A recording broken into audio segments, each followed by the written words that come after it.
La conducción es la transferencia de energía de las partículas más energéticas de una sustancia hacia las adyacentes menos energéticas, como resultado de interacciones entre esas partículas. La conducción puede tener lugar en los sólidos, líquidos o gases. En los gases y líquidos la conducción se debe a las colisiones, y a la difusión de las moléculas durante su movimiento aleatorio. La rapidez o razón de la conducción de calor a través de un medio depende de la configuración geométrica de este, su espesor y el material de que esté hecho, así como de la diferencia de temperatura a través de él. La ley de Fourier establece que el flujo de transferencia de calor por conducción en un medio isótropo es proporcional, y de sentido contrario al gradiente de temperatura en esa dirección. Para que la ley de Fourier sea aplicable deben cumplirse tres condiciones: sistema isótropo, todas las direcciones son iguales, gradiente de temperatura pequeño y no hay transferencia de calor por conducción ni radiación.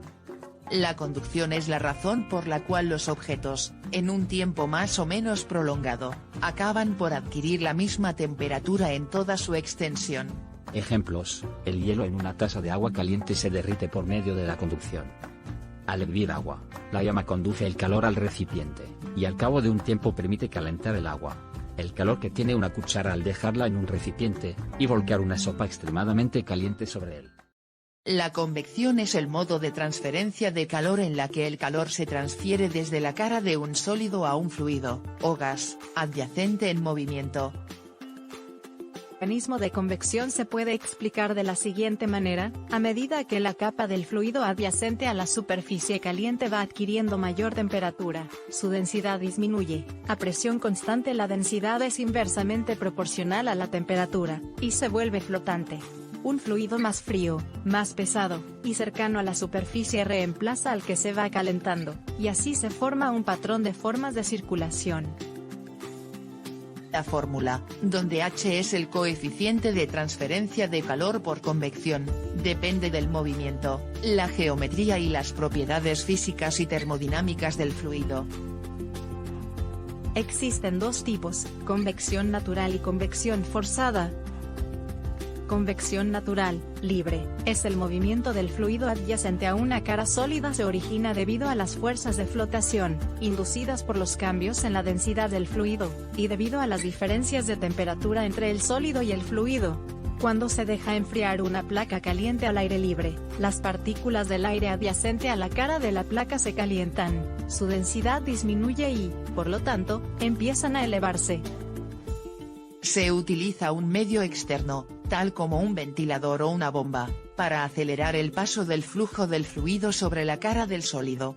El movimiento rápido de las partículas de fluido sobre la cara del sólido maximiza el gradiente de temperatura, y aumenta la tasa de intercambio de calor. La radiación es la energía emitida por la materia en forma de ondas electromagnéticas, o fotones, como resultado de los cambios en las configuraciones electrónicas de los átomos o moléculas. A diferencia de la conducción y la convección, la transferencia de calor por radiación no requiere la presencia de un medio interventor. Es la más rápida y no sufre atenuación en un vacío. Esta es la manera en la que la energía del Sol llega a la Tierra.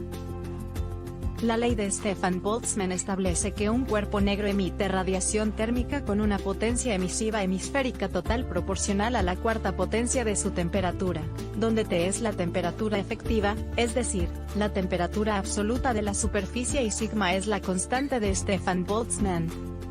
Ejemplos: la transmisión de ondas electromagnéticas a través del horno microondas.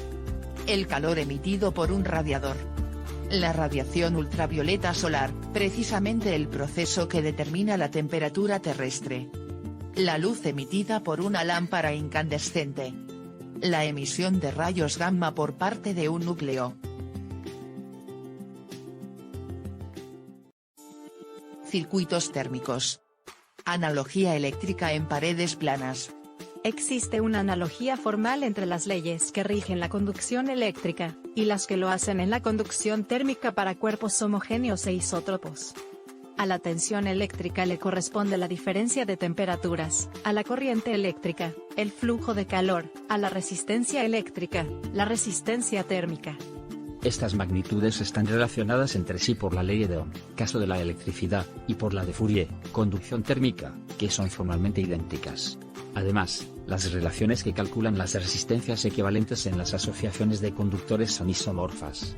Si la transmisión de calor se considera análoga al flujo de electricidad, la combinación L barra equivale a una resistencia RK, y la diferencia de temperatura es análoga a una diferencia de potencial. Si la ecuación puede escribirse en forma semejante a la ley de Ohm de la teoría de circuitos eléctricos. La transferencia de calor a través de la pared es en la dirección normal a la superficie de esta, y no tiene lugar alguna transferencia de calor significativa en ella en otras direcciones. La transferencia de calor a través de la pared de una casa se puede considerar como estacionaria y unidimensional. En la imagen podemos observar la variación de temperatura en una dirección. La razón de la transferencia de calor a través de la pared debe ser constante. La ley de Fourier se puede expresar como siendo la razón de la conducción de calor a través de una pared plana es proporcional a la conductividad térmica promedio, al área de la pared a la diferencia de temperatura, pero es inversamente proporcional al espesor de la pared.